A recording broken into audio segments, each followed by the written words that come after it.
Même mon chat-assistant s'est effondré dans son panier tellement il en peut plus. Vous comprendrez bien aisément qu'aujourd'hui nous allons faire une petite vidéo rapide puisque j'ai eu la bonne idée de filmer une vidéo pendant la période de canicule. Donc ça va être une vidéo tag, un tag que j'ai vu sur la chaîne de Mémoire Livresque. Je vous mettrai bien évidemment sa chaîne en barre d'infos et c'est 20 questions pour déterminer quel genre de lectrice je suis. Question numéro 1, quel est ton livre préféré? Très difficile comme question, mais au final j'ai trouvé très rapidement la réponse. Voilà. Je ne vous en dis pas plus pour le moment, mais vous découvrirez bien assez vite pourquoi je considère ce livre comme étant mon livre préféré. Question numéro 2, quel est ton auteur ou autrice préféré? Je ne sais pas faire de choix dans ma vie. Autant pour le livre préféré, ça a été une évidence, autant pour les auteurs ou autrices préférées, c'est compliqué. Du coup, je vais vous proposer un top 5 de mes autrices préférées. Il y a Christelle Dabos, Mariana Enriquez, Bora Chung, Anne-Laure Bondou et Sayaka Murata. Question numéro 3, quel genre préfères-tu? C'est vrai que j'ai un peu abandonné ce genre pendant ces 5 dernières années puisque être libraire dans une librairie généraliste où il n'y a pas énormément de public pour l'imaginaire, ça force un peu les lectures, mais je dirais que mon genre de prédilection, là encore j'arrive pas à me décider, mais il y a le fantastique, la dystopie et plus récemment le réalisme magique. Le réalisme magique on peut peut-être le mettre avec le fantastique, donc globalement c'est le fantastique et la SF. Voilà, j'aime beaucoup ces genres-là, il y a énormément de possibilités d'histoire avec ces deux genres. Quel livre t'a fait pleurer? Il y en a plusieurs qui m'ont fait pleurer, c'est vrai que j'ai la larme facile, on va dire, mais le dernier qui m'a vraiment fait pleurer, il s'agit de Nous traverserons des orages d'Anne-Laure Bondou. Bon, il arrivait dans un contexte très particulier dans ma vie. Pour vous résumer ça sans trop en dire, ce livre a mis des émotions là où il y avait du vide. Voilà. Question numéro 5. Quel livre t'a rendue heureuse? Là, j'ai réfléchi longtemps à cette question. Et là, je vais partir sur 2 séries de mangas qui, pour moi, ont été des lectures doudou. Si je devais choisir quand même un livre, je dirais que le premier qui m'est venu en tête lorsque j'ai réfléchi à cette question, c'est Love, Simon. Que là, pareil, j'avais lu dans des circonstances un peu particulières et ça a été typiquement la lecture doudou dont j'avais besoin à ce moment-là. Et sinon, pour les mangas donc, il y a Orange et BL Métamorphose, qui sont des lectures là aussi très doudou, très cosy, très... Alors pour Orange, ça parle quand même de sujets un peu forts, un peu particuliers et qui peuvent trigger pas mal de gens. BL Métamorphose, j'ai pas souvenir que ça aborde la solitude et le mal-être de ne pas se sentir à sa place et de ne pas trouver des gens qui te ressemblent, on va dire, au niveau de la personnalité, mais ça n'aborde pas les problématiques qu'Orange aborde dans sa série. Donc je dirais quand même, oui en fait je dirais BL Métamorphose, parce que typiquement c'est la lecture doudou par excellence. Si vous avez besoin d'une petite série de mangas qui est en 5 tomes, donc qui n'est pas très longue non plus, qui est arrêtée et terminée, je vous recommande vivement BL Métamorphose parce que c'est vraiment très très doux et ça m'a fait vraiment du bien au moment de la lecture. Et même par après puisque j'en garde un très bon souvenir. Question numéro 6, quel livre t'a donné envie de voyager? Alors là, c'est pareil, ça a été compliqué de répondre à cette question puisque je ne suis pas le genre de lectrice qui va vouloir absolument visiter les lieux que des personnages ont pu visiter. J'aurais peut-être la sensation directement de voyager en fait à travers les livres si l'écriture est suffisamment bien faite, si elle est suffisamment sensorielle. Ça va être par ce biais-là que je vais voyager entre guillemets. Ceux qui s'en rapprochent un petit peu, il peut y avoir les livres de Laurent Godet avec par exemple La Porte des Enfers, mais parce que c'est un livre très sensoriel et qui met en avant la ville de Naples et il la met très bien en scène. Cependant, ça m'a pas donné spécialement envie d'aller à Naples. Mais ma vraie réponse à cette question, ça va être Les Dieux du Tango de Carolina De Robertis. parce que je pense que c'est celui qui se rapproche le plus de cette potentielle envie de voyager. Ceci dit, ça risque d'être un peu compliqué de voyager en Argentine au début du XXe siècle. Question numéro 7, quel est le livre le plus long que tu aies lu? Le Prieuré de l'Oranger, qui, je vous l'ai dit dans la vidéo de la semaine dernière, c'est très bien. Ça m'a emporté, en plus, dans une période de confinement. Donc là, pour le coup, j'ai voyagé. Là, pour le coup, j'ai voyagé dans un tout autre univers, dans un tout autre espace-temps. C'était formidable. Il arrivait vraiment au bon moment. Et le livre le plus court, j'ai hésité avec Le Petit Prince, puisque c'est un livre très court. Ceci étant, j'ai lu Le Papier peint jaune, qui fait une 40aine de pages, je crois, en numérique, et il me semble qu'il n'est pas bien plus long en papier, donc c'est Le Papier peint jaune qui remporte cette question. Question numéro 9, as-tu déjà abandonné un livre, et si oui, lequel? Bien sûr que j'ai abandonné des livres. En tant que libraire, c'est, à mon sens, important pour moi que j'arrive à trouver rapidement des livres qui m'accrochent pour que je puisse ensuite les vendre. Donc, si un livre ne m'accroche pas tout de suite, je me laisse la liberté, en fait, de l'abandonner, puisque si je passe un mauvais moment, je ne vais pas pouvoir bien le vendre. Donc, je n'hésite plus, en fait, à abandonner des livres. Et même déjà, quand j'étais plus jeune, même avant d'être libraire, j'ai pas souvenir d'avoir eu d'avoir un peu ce challenge ou cette pensée que pour pouvoir parler d'un livre, il faut absolument que je l'ai lu du début à la fin. Très franchement, si le début ne me plaît pas, il y a de très fortes chances que la fin ne me plaise pas non plus. Si oui, lequel?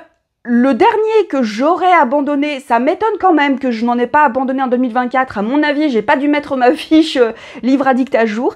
Donc le dernier que j'ai abandonné, c'était en 2023 et c'était La Nuit imaginaire de Hugo Lindenberg. Pour tout vous dire, je l'avais commencé en audio et je serais incapable de vous dire de quoi ça parle. Voilà, de ce que je me souviens, c'était un peu les pérégrinations... Je vais pas dire d'un homme blanc, mais je sais pas s'il est hétéro cis, mais c'était un peu ça, quoi. Et ce genre de livre, typiquement, c'est ce vers quoi je n'ai plus envie d'aller. Donc, dès que j'ai vu que j'accrochais ni au style, que je trouvais très littéraire et trop littéraire, dans le sens où c'était comme si l'auteur cherchait à prouver quelque chose à d'autres, je t'en mène, non, enfin... Il y a d'autres livres de la rentrée littéraire qui peuvent être intéressants, donc je l'ai abandonné, j'ai abandonné celui-ci. Question numéro 10, relis-tu souvent tes livres? Non, c'est très rare que je relise les livres. La plupart du temps, si je les relis, c'est parce que je vais essayer d'étudier le livre pour voir comment est structurée l'histoire, pour que ça enrichisse en tout cas ma propre écriture. Donc, c'est très rare que je relise des livres, et puis comme vous vous en doutez, en tant que libraire, il y a constamment de nouvelles sorties, donc je n'ai clairement pas le temps de relire les mêmes livres en boucle. Question numéro 11, préférerais-tu lire un seul livre pour le reste de ta vie ou ne plus jamais relire le même livre? Ne plus jamais relire le même livre. Je ne relis tellement pas les livres que je pars sans hésitation sur la deuxième option. Question numéro 12, un livre que tu n'as pas aimé alors que tout le monde l'adore. Ah, il y en a plusieurs qui me viennent en tête, hein. Mais je vais dire celui qui m'est revenu en tête il n'y a pas très longtemps. Audrey, le souffle des mots, qui en a parlé il n'y a pas très longtemps, et elle fait partie des gens qui ont adoré ce bouquin. Et je lui ai dit, mais en fait, j'ai tellement l'impression de ne pas avoir lu le même livre que tout le monde, c'est impressionnant. C'est Les 7 maris d'Evelyn Hugo. Vraiment, je comprends pas la hype. J'ai jamais réussi à rentrer dedans. Pourtant, c'est un style de livre que j'adore. Les livres où on va prendre un protagoniste qui va interviewer un autre personnage pour recueillir sa vie. Hein. C'est littéralement ça, Les 7 maris d'Evelyn Hugo. Mais en fait, ça a été fait d'une telle manière que je n'ai jamais réussi à rentrer dedans. Et voilà, c'est un livre où je pensais vraiment pouvoir l'aimer. En plus, il y a de l'inclusivité, il y a justement histoire de femmes dans le milieu d'Hollywood, mais j'ai trouvé que tout restait tellement en surface, et justement la structure même du roman ne m'a pas plu, la narration ne m'a pas plu, Donc voilà, c'est un livre que tout le monde a adoré, mais pas moi. Et un livre que tu as adoré alors que tout le monde le déteste. Je sais pas si tout le monde le déteste, c'est quand même un mot très très fort, mais je sais que Ici et seulement ici de Christelle Dabos a été vraiment une incompréhension pour la plupart des fans de la passe miroir, ce qui peut totalement se comprendre puisque la passe miroir, il y avait quand même ce côté très fantasy, très steampunk, mais en même temps un côté très féerique, et Ici et seulement ici est quelque chose, est un huis clos déjà, on ne voyage pas, on reste au cœur d'un collège, et c'est bien plus sombre, bien plus tourmenté que La passe miroir. La passe miroir n'est pas non plus une lecture très joyeuse, hein, je ne dis pas ça. Mais Ici et seulement ici a été tellement aux antipodes de La passe miroir que il y a eu beaucoup de personnes qui n'ont pas compris la direction dans laquelle est partie Christelle Dabos, alors que moi j'ai retrouvé tout ce que j'avais aimé dans La passe miroir, c'est-à-dire principalement la plume de Christelle Dabos. Je sais qu'il y a beaucoup de lecteurs et de lectrices qui n'ont pas aimé Ici et seulement ici parce que c'était totalement différent de La passe miroir. Là par contre je comprends que ça a pu désarçonner énormément de lecteurs et lectrices parce que il est vraiment très différent de La passe miroir, mais je l'ai vraiment beaucoup aimé. Voilà. Question numéro 14, ton personnage préféré de tous les temps. Mongo de Douglas Stuart. C'est un personnage tellement lumineux, dans un environnement tellement gris, tellement poisseux. Oui, pour moi, Mongo, ça a été une révélation. Mongo a volé mon cœur et il ne me l'a toujours pas rendu, en fait. Voilà, c'est ce genre de personnage-là. Je vous en parlerai très bientôt. Restez connectés. Question numéro 15, méchant préféré de tous les temps. Même si je n'ai pas lu la série en question, j'ai regardé l'animé qui en a été tiré et dès les premiers épisodes, j'ai été fascinée par ce personnage et pour moi, c'est un des meilleurs méchants de toute la littérature mondiale, Johann Liebert. Johann est un personnage tellement fascinant, il est très peu présent, ceci dit, mais il a une aura tellement envahissante qui transperce tous les personnages, qui hante toute la série, même dans les épisodes où il n'est pas présent.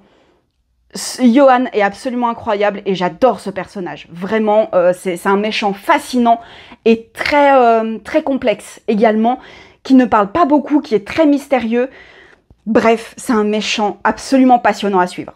Question numéro 16, plutôt VO ou VF? VF. Même si vous pouvez le constater dans la bibliothèque, il y a quelques livres en VO, puisque je me force en fait à lire des livres en VO, puisque malheureusement il y a peut-être des autrices qui ont été publiées en VF et qui ne le seront peut-être plus, donc je me force en fait à lire en VO pour pouvoir continuer à les suivre. Question numéro 17, un livre que tu voudrais voir adapté en film ou série.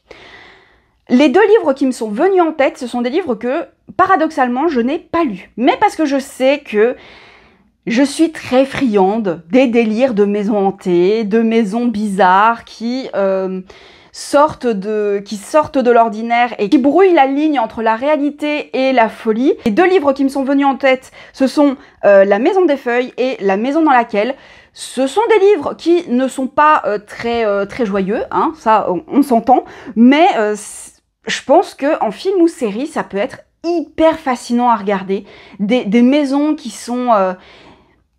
qui ont une mauvaise influence sur leurs habitants ou qui vivent qui vivent par elles-mêmes. Je trouve ça fascinant. Vous ne serez pas étonnés de savoir que The Haunting of Hill House est ma série préférée. Voilà, là aussi il y a un délire de maison hantée. Je me suis quand même forcée à réfléchir à un livre ou une saga que j'ai lu et que j'aimerais voir adapté. La passe miroir en série, ça serait formidable. Là pour le coup on voyagerait. Question numéro 18, un livre que tu aurais aimé ne jamais avoir lu dans le bon ou le mauvais sens. Et bah là je vais rien répondre. Pour être honnête, même les livres que j'ai trouvés mauvais, même les livres que j'ai pas du tout aimés, et ben même ceux-là, je ne vais pas regretter en fait de les avoir lus puisqu'ils m'ont apporté quelque chose. Ils m'ont informé sur le type de livre que je n'aime pas lire. Ils m'ont appris ce que je ne voulais pas écrire, dans les thématiques ou dans la manière de le faire. Donc même les livres que je considère comme mauvais, je ne regrette pas de les avoir lus puisqu'ils m'ont quand même apporté quelque chose. Et j'ai pas non plus trouvé un livre que je regrette, que je n'aurais aimé ne jamais avoir lu dans le bon sens. J'aimerais pouvoir lire tous les livres que j'ai lus comme la première fois. Avant-dernière question, un livre que tu recommandes toujours. Il y en a deux que je recommande très souvent en librairie puisque c'est pour moi des lectures faciles mais en même temps qui abordent des sujets vraiment très intéressants et très profonds. Il s'agit de L'aube sera grandiose d'Anne-Laure Bondou toujours, et de Soleil amer de Lilia Hassen.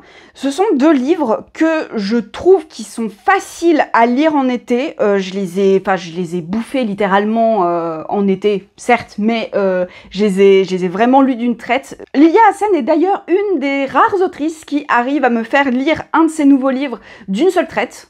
Typiquement, tous les livres que j'ai lus d'elle, je les ai lus d'une traite parce que déjà ils sont relativement courts, mais ensuite parce que je suis entraînée par sa plume, c'est très fluide, c'est bien raconté, mais du coup elle porte quand même des messages assez importants et assez politiques, donc tout ce que j'aime. Donc voilà, ce sont les deux livres que je recommande très régulièrement. Et la dernière question, c'est un livre qui t'a marqué, enfant ou adolescente. J'en ai repéré deux, un pour l'enfance et un pour l'adolescence. Pour l'enfance, il y a Les chats de Marie-Hélène Delval. C'est un livre que j'ai pris un très grand plaisir de redécouvrir à l'âge adulte, puisque je sais qu'il m'avait marqué pendant l'enfance, que cette histoire de chat noir aux yeux argentés m'a vraiment hantée pendant des années. Et je comprends, en l'ayant relu adulte, je comprends pourquoi ça m'a marqué. Mais voilà, c'est typiquement un livre horrifique pour les enfants qui marque et qui est vraiment très bien ficelé, qui est très divertissant. Je l'avais adoré, et puis même encore aujourd'hui, je l'ai adoré en l'ayant relu. Et il y a également la série des menteuses, enfin Pretty Little Liars, que je lisais adolescente et que je lisais en VF. Et ce sont des livres que je lisais d'une seule traite en une après-midi. J'achetais le livre le matin et je le lisais l'après-midi et je le lisais d'une traite. Je passais 2 heures dans ma chambre à bouquiner ces livres parce que voilà, j'étais vraiment à fond dans cette série. Cependant, j'ai lu que... Il me semble qu'il y a 8 tomes dans le premier cycle, on va dire, des menteuses, parce que je trouvais que la fin se suffisait à elle-même et j'ai jamais voulu lire la suite. Je ne sais pas comment se termine la série de livres, je sais comment se termine la série, et on va dire que si la série de livres se termine de la même manière que la série télévisée, j'aurais peut-être pas apprécié, donc j'ai bien fait de m'arrêter au premier cycle. Voilà, petite vidéo rapide, mais où on continue de parler de choses qu'on aime, c'est-à-dire les livres. J'espère que cette vidéo vous aura plu. Si jamais vous avez envie de reprendre ce tag dans les commentaires ou sur votre chaîne YouTube, n'hésitez pas à me le mentionner en commentaire. N'hésitez pas à partager aussi ce tag si le cœur vous en dit. Et eh bien on se dit à très vite pour une prochaine vidéo.